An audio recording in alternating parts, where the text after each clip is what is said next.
welcome to another edition of Travelstart's FAQ Friday with me, Nick Paul. Today we're going to be talking about visa-free island destinations that are a little bit alternative to the sort of normal stuff that people go for. We get asked this a lot about visa-free destinations and also about beach holidays, so this one sort of made sense. So we're not going to be looking at the things like Mauritius or Zanzibar or the Maldives or all that sort of stuff. We're going to be looking at something that's a little bit different to give you some ideas to think outside of the box. First up is Reunion, which is Mauritius's sister island. It's about 200 km from Mauritius and is very different to the very popular South African holiday destination. Mauritius is all about white sandy beaches and chilling at resorts. Reunion is much more for the active traveler who wants to go on hikes and see dramatic scenery. It's got its own active volcano. It's really beautiful, very tropical, very different to what Mauritius is all about. And also, it's recently gone visa-free, which is a big deal because it's actually part of France. So you're technically going to France visa-free.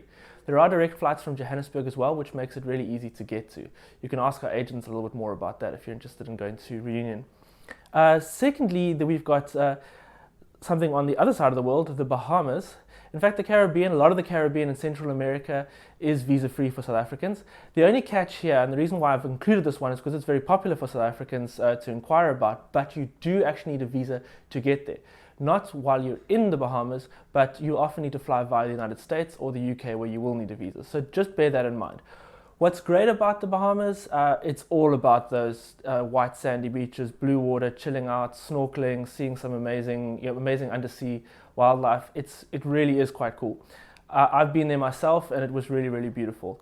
You'd probably fly into somewhere like Nassau, and again you'd fly via the US, probably via Miami or via London if you're getting there. Another great destination, which is often forgotten about, which actually does have islands, is Brazil. Very close to Rio, only about 100 km from Rio, is an island called Ilha Grande. It's relatively untouched compared to Rio, which is obviously a huge bustling metropolis. It doesn't take long to get there, obviously. You'd catch a bus down to one of the places like Angra dos Reis or Mangaratiba on the coast and then catch a ferry over. The island's fantastic because it has no roads.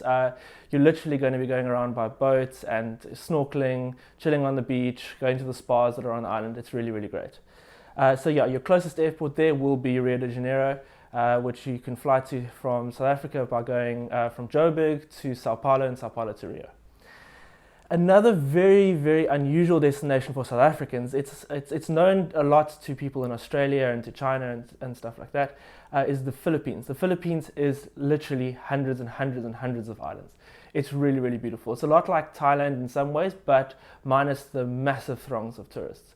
Some of the great places that I would recommend going to there, I haven't been there by myself, but a lot of people who go there have reported back that these places are fantastic. Boracay, hugely popular. Also that whole white sandy beach, Thailand feel, but with a few less tourists.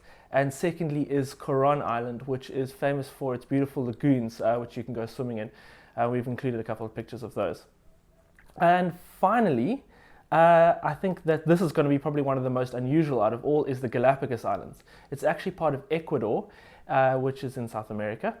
And you'd fly via Quito in Ecuador to get there. You wouldn't necessarily go there just to go chill on the beach. It's all about the nature and it's all about the scientific discovery and the adventure there. So what I would suggest is probably going with a tour, which actually takes you by boat from island to island so that you can see the incredible wildlife. This is obviously the islands where Charles Darwin first sort of formulated his theory of evolution. So yeah, there really is a lot of stuff to learn there and a lot of stuff to see. Tours though are not going to be super cheap. You're going to be looking at in the region of 30,000 per person, and that'll exclude your flights to Ecuador. So it's probably something that you're going to have to plan a lot longer for, but it is well worth the trip. Okay, so those are 5 completely unusual visa-free destinations for you. If you've got any other travel-related questions, ask them in comments below. Who knows, we may make them into a video next week. And don't forget to subscribe to our channel. Thanks.